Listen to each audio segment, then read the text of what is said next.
A continuación, hablemos un poco sobre el orden de recursos dentro del sistema de Azure. Es importante mencionar que hasta ahora nuestro curso ha venido enfocando lo que es la descripción de cada uno de los recursos, el tipo de recursos que podemos nosotros utilizar. Sin embargo, no es menor el orden que debemos seguir para desplegar lo que serían estos recursos. Entremos en detalle. Hasta ahora, entonces, ya sabemos nosotros que dentro de Azure vamos a tener distintos recursos donde cada uno de estos recursos significa una tecnología a utilizar. Por ejemplo, el recurso de Azure SQL será la tecnología que me permitirá, entonces, en este caso, utilizar bases de datos SQL en modelos tipo PAS. Si quiero referenciar otros de los posibles más famosos recursos dentro de Azure, pudiera referenciar en este punto, por ejemplo, lo que serían los Express Route Circuit, donde básicamente son servicios totalmente, en este caso, para lo que serían comunicaciones de alto rendimiento. Sin embargo, es importante mencionar que cuando nosotros hablemos de, en este caso, la necesidad de desplegar uno de estos recursos o tecnologías dentro de Azure, va a ser necesario para nosotros lo que sería incluirlo en un grupo de recursos. Con esto, buscamos mostrar entonces cuál va a ser el orden lógico que siempre vamos a tener que agregar para poder desplegar con facilidad y de una manera ordenada lo que serían nuestras cargas de trabajos, aplicaciones o proyectos dentro de Azure. En este punto, vamos a empezar mencionando lo que sería su primer nivel de orden dentro de nuestro proveedor. Este nivel, como lo vemos en pantalla, sería básicamente el grupo de recursos o el resource group, donde tiene la finalidad de agrupar n cantidad de recursos para poder mejorar el orden, no solamente operativo, sino luego lo veremos también a nivel de gastos o análisis de costos. En este sentido, vamos a mencionar muchas de las prácticas que se suelen utilizar dentro de Microsoft Azure acerca sobre cómo utilizar lo que serían los resource group. Por ejemplo, pudiéramos nosotros utilizar lo que sería en este caso un grupo de recursos para indicar entonces qué es en este caso todo y cada uno de los recursos que en este punto corresponden a lo que serían la aplicación denominada aplicación test A. Entonces, al nosotros introducir todos estos recursos que conforman a nuestra aplicación, básicamente ya vamos a tener un orden operacional donde si hay algún componente que nosotros querramos modificar, que nosotros querramos en este punto, por supuesto, realizar algún tipo de actualización. Bueno, sabemos que ahora podemos ir a buscarlo a este resource group y en este punto ya nosotros básicamente vamos a poder tener en una pantalla centralizada lo que serían todos los recursos que en este caso conforman a esa aplicación. Otro de los usos que suele dársele a lo que serían los Resort Group también es contener infraestructura que tendrá el concepto de infraestructura compartida. Por ejemplo, si nosotros planeamos desplegar cargas de trabajo de tipo compute, como por ejemplo Kubernetes, como por ejemplo Dockers, como por ejemplo AKS, como por ejemplo Virtual Machine Scale Set, como por ejemplo Virtual Machines, básicamente nosotros vamos a necesitar lo que sería un espacio de networking o una VNet, que en este caso nos permita interactuar con los distintos sites, ya sea de nuestra nube o ya sea de nuestro escenario on-premise. En este caso, sería beneficioso para nosotros tener entonces un grupo de recursos donde infraestructura como esta que nosotros acabamos de explicar, es decir, infraestructura que en este caso será utilizada por más de un proyecto, tenerla de alguna manera en estos grupos especiales donde vamos a tener un tratamiento especial para esta arquitectura de base o esta arquitectura de alguna manera compartida. Bueno, estas serían dos de las mejores prácticas utilizadas a nivel de Resort Group. Sin embargo, de alguna manera quiero focalizar que no son las únicas utilizadas. Por ejemplo, alguien al poder estar viendo este video podría estar pensando tal vez que él quisiera agrupar todos sus recursos, en este caso de producción, dentro de un Resort Group y todos sus productos o recursos, en este caso de testing, en otro Resort Group. Y fíjense que ese razonamiento sería totalmente válido. Si nosotros volvemos a la definición de Resource Group, fíjense que va a ser una entidad lógica que nos va a permitir, en este caso, de alguna manera, ordenar recursos dentro de Azure, solo teniendo en cuenta que no vamos a poder nosotros desplegar un recurso sin la utilización de Resource Group. Como regla principal, todo recurso dentro de Azure debe estar dentro de lo que sería, en este caso, un Resort Group. Ahora, hablaremos un poco sobre lo que son las suscripciones. Bueno, de alguna forma, nosotros a partir de la imagen podemos de alguna manera determinar que básicamente las suscripciones serán en este punto lo que sería un nivel superior de administración para los Resource Group. Es decir, en una suscripción puedo yo tener N cantidad de resource group y en un resource group puedo tener yo N cantidad de resource.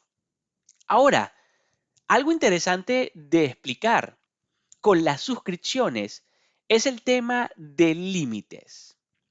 Dentro de Azure y casi cualquier proveedor de nube, nosotros vamos a tener el concepto particular de límites de utilización de recursos. Dentro de estos límites, nosotros vamos a tener los límites suaves o esos límites denominados soft y vamos a tener límites hard o límites duros, los cuales nosotros no vamos a poder mover. Básicamente, estos límites se establecen como método de comprobación de uso que nosotros querramos darle a la plataforma. Ponemos un ejemplo bastante claro. Supongamos que ahora nosotros queremos desplegar lo que serían 5 cargas de trabajo de tipo IaaS, de tipo VMs, ¿ok? Donde cada una de esas cargas de trabajo utilice 4 core de procesamiento. Por defecto, dentro de cada suscripción y por cada tamaño de VM elegido, es común que nosotros tengamos un límite de utilización de core virtuales. ¿Qué quiere decir esto?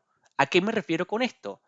Esto quiere decir que es muy probable que nosotros al desplegar nuestras cargas de trabajo tengamos un límite dentro de esa suscripción que en este caso tenga 20 cores como límites.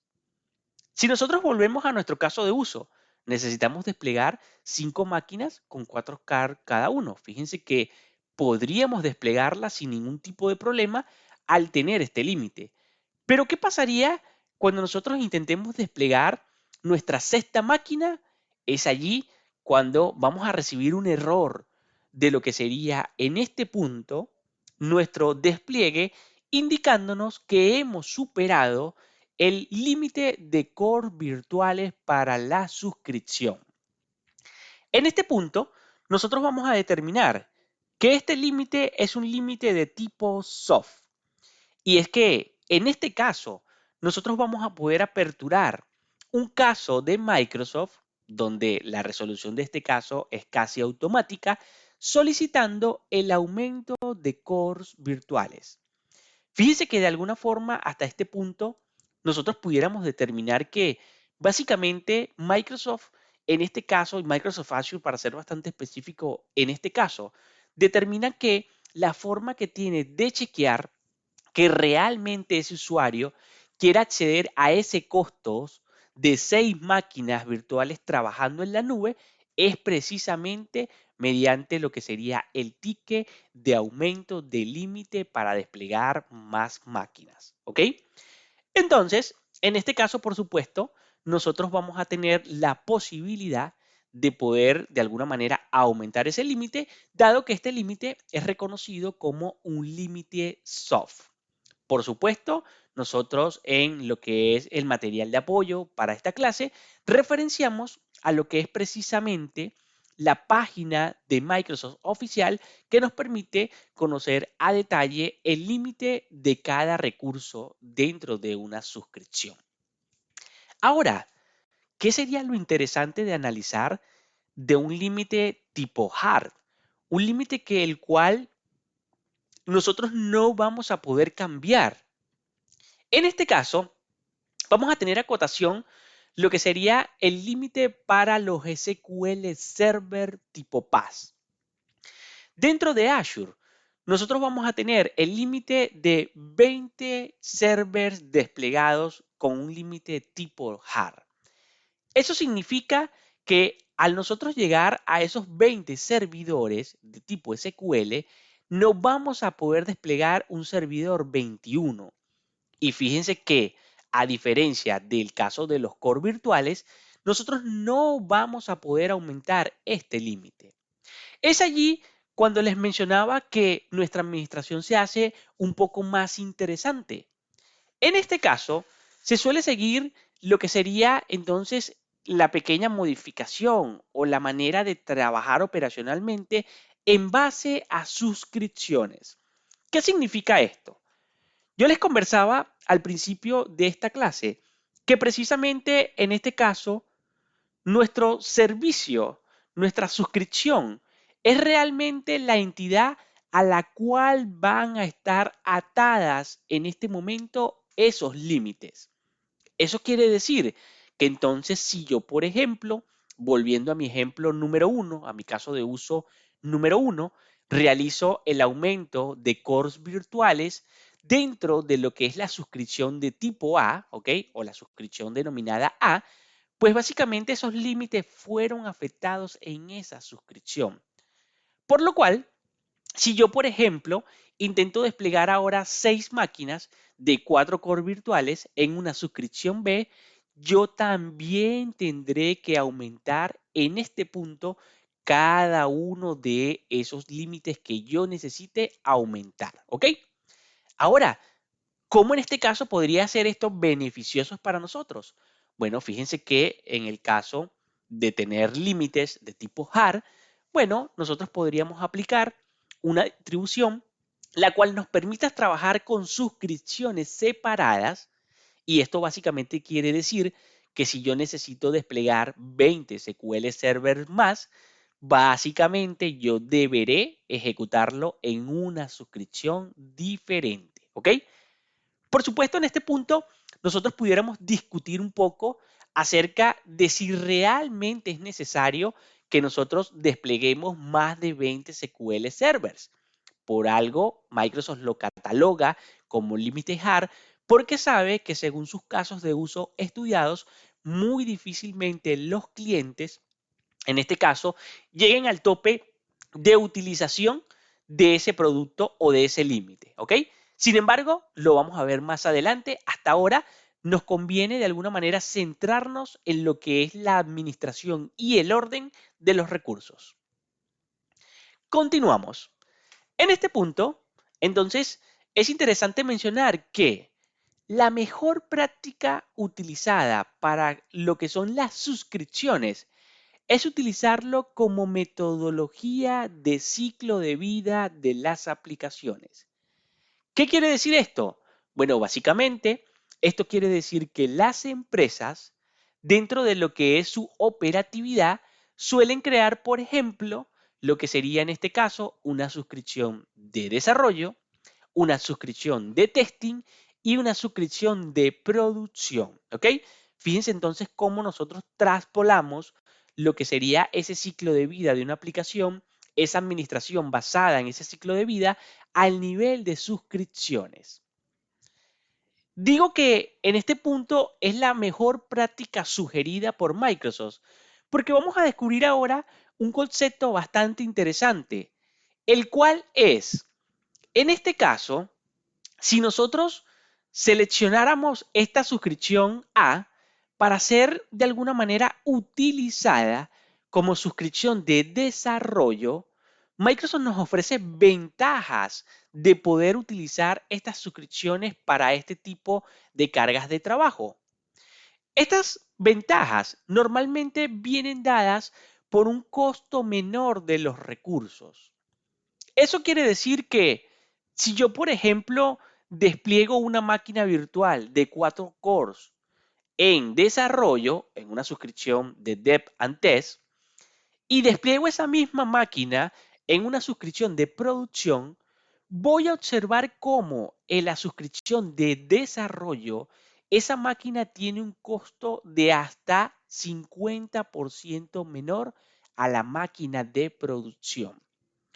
Esto tiene una razón de ser, y es que normalmente para las cargas de trabajo de desarrollo, nosotros no vamos a necesitar tener una disponibilidad de 7 por 24.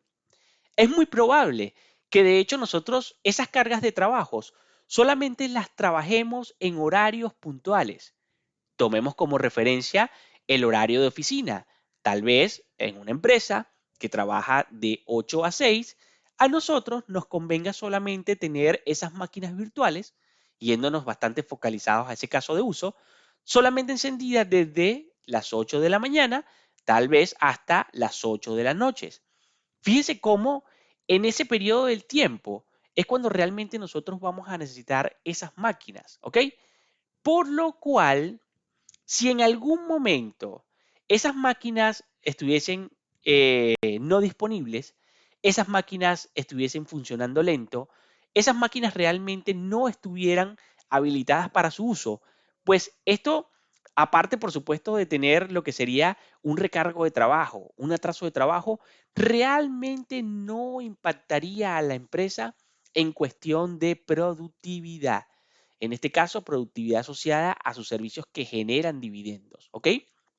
En este punto, pues Microsoft de alguna manera entonces disponibiliza máquinas que van a tener un menor SLA, es decir, van a tener una disponibilidad menor, con lo cual esas máquinas son más propensas a fallar, pero de vuelta tienen un beneficio costo que las empresas evalúan y normalmente toman. Para resumir, entonces Microsoft en estas suscripciones basadas en DPAD-Test básicamente ubica los que serían sus servicios con menor disponibilidad y de alguna manera cobra menos por esos servicios, ¿ok? Es una relación ganar-ganar en ese sentido, ¿ok? Por supuesto, si nosotros hablamos de reducción de costos y ahondados un poco de nuestro caso de uso que habremos explicado, pues nosotros pudiéramos hablar indudablemente de lo que es, por ejemplo, apagar nuestras máquinas virtuales. Recuerden que hasta ahora nosotros hemos venido viendo un concepto dentro del modelo operacional de Azure, que solamente vamos a pagar por aquellos recursos que estemos utilizando. Esto en la práctica significa que si nosotros no estamos utilizando una máquina y la apagamos, pues nosotros dejaremos de percibir el costo de esa máquina durante las horas en las cuales estuvo apagada, ¿ok? Con esto básicamente fíjense que se abre un abanico de posibilidades. Yo, por ejemplo, tomando en consideración lo que sería mi horario de trabajo, podría programar, y de hecho esto que voy a explicar ahora es una de las prácticas comunes de administración de Azure, podría programar entonces el apagado automático a las 8 de la noche y el encendido automático a las 8 de la mañana. Fíjense que con esto, básicamente, yo ahorraría 12 horas de consumo por cada máquina. Esto, por supuesto, en infraestructura donde tenemos 100 máquinas de desarrollo, 200 máquinas de desarrollo, se transforma realmente en un ahorro importante de infraestructura. Para conversar un poco más sobre lo que es este orden en Azure, hemos llegado, por así decirlo, dentro de lo que va a ser el límite más alto de manejabilidad y orden dentro de Microsoft Azure. En este caso específico, vamos a conversar acerca de lo que significa Management Group o grupo de administración en Azure. De vuelta, como nos lo muestra nuestra presentación, vemos que es un nivel superior, en este caso, a nuestras suscripciones. Lo cual quiere decir entonces que dentro de un Management Group, nosotros podemos tener N cantidad de suscripciones y posteriormente dentro de estas suscripciones vamos a poder tener N cantidad de Resource Group que a su vez contendrán N cantidad de recursos. Es importante mencionar que cuando nosotros hablemos de Management Group y la utilización de este nivel, normalmente nos estamos refiriendo a una empresa multirrublo o una empresa que pudiera ser la conformación de un grupo empresarial. Ahondemos un poco en este concepto. Supongamos que ahora nuestra empresa tiene, por así llamarlo, un sector de retail, tiene un sector de administración, tiene un sector, por así llamarlo, petrolero y tiene un sector bancario, ¿ok? Básicamente es lo que se conoce como un grupo financiero. En este sentido, aunque esas empresas, por así llamarlo, pertenezcan a la misma sociedad, normalmente cada una de estos sectores va a tener sus finanzas separadas. Por lo cual, nosotros, por ejemplo, vamos a tener una suscripción de desarrollo del sector bancario, vamos a tener una suscripción de desarrollo del sector petrolero, vamos a tener una suscripción de desarrollo para el sector administrativo y fíjense que este orden busca que cada una de sus consumos en Azure sean de alguna manera totalmente identificables. Ahora, lejos del concepto operacional, que dicho sea de paso, lo vamos a abordar en análisis de costos de una mejor manera y a profundidad técnica, vamos a hablar ahora de lo que significaría el manejo, por así llamarlo, de tecnología de esas suscripciones. Por supuesto, nosotros vamos a ahondar también en toda la parte de seguridad, vamos a hablar un poco cómo securizar nuestras suscripciones, pero ahora vamos a dar un ejemplo que nos permita conocer cómo impactan los Management Group, en este caso en la administración de múltiples suscripciones.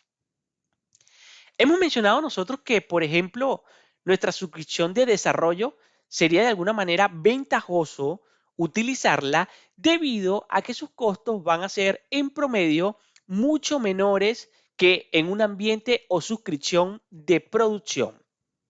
Sin embargo, en ese ambiente de desarrollo, nosotros tendríamos que tener un gobierno para poder asegurarnos que el ambiente sea manejado de alguna manera con optimización o eficacia. Esto quiere decir que, por ejemplo, nosotros tendríamos que aplicar o ser capaces de aplicar políticas para que no sean desplegados componentes con un costo mayor a $1000 por día, por dar un ejemplo. Entonces, en este sentido, nosotros vamos a poder lograr esto y de vuelta lo vamos a ver con mayor precisión cuando hablemos de seguridad en Azure. Vamos a poder aplicar políticas de directrices en Azure. Eso quiere decir que yo voy a poder ser capaz de crear una política que indique que todo componente que yo no permita, ¿ok? Va a ser un componente denegado para los usuarios. Técnicamente esto quiere decir que aunque nosotros le demos full acceso, ¿ok? A lo que sería en este punto ese usuario de desarrollo, pues esta política impedirá que realmente ese usuario pueda desplegar cualquier tipo de componente o cualquier componente que nosotros no hayamos en este punto, por supuesto, permitido. Es interesante mencionar que si nosotros extrapolamos este caso de uso a lo que sería, por supuesto, el uso de múltiples suscripciones de desarrollo, pues se nos complejizaría un poco tener que aplicar cada una de estas políticas a cada una de esas suscripciones, ¿ok? Por lo cual, normalmente dentro de lo que es la mejor práctica, esas suscripciones se suelen colocar dentro de lo que sería en este punto un management group, ¿ok? Y aplicar esas políticas a nivel de management group, ¿ok? Para así poder de alguna manera centralizada controlar todos nuestros ambientes de desarrollo, ¿ok? De más está decir que nosotros podríamos tener entonces, por ejemplo, un management group de producción, un management group de desarrollo o de alguna manera de todos los ciclos de vidas que nosotros consideremos necesarios. Por último, hablaremos de el tenant. Y en este caso, normalmente el tenant o como se conoce el tenant ID es proporcional o similar a lo que va a ser nuestra representación como clientes ante Microsoft. Básicamente, el tenant es nuestro contrato, nuestra identificación contra los servicios de Azure. Mediante este Tenant ID, nosotros vamos a poder de alguna manera asociar toda nuestra facturación de cualquier recurso que se encuentre dentro de nuestro tenant. Por supuesto, dentro de la administración de nuestro tenant. En este punto, normalmente las organizaciones suelen tener un solo tenant ID. Sin embargo, habrán oportunidades donde por la naturaleza de la estructura jerárquica de la empresa amerite tener distintos tenants. Esto se transformaría básicamente en decir que esa empresa, según su modelo de jerarquías, va a tener distintos contratos con, en este caso, Azure para lo que serían la administración de sus servicios. Sin embargo, a este punto, a nosotros nos interesa saber que ese Tenant ID va a ser exactamente igual a nuestro dominio principal dentro de Active Directory, que por defecto suele tener las siglas de, por ejemplo, corporación.microsoft.com, ¿ok?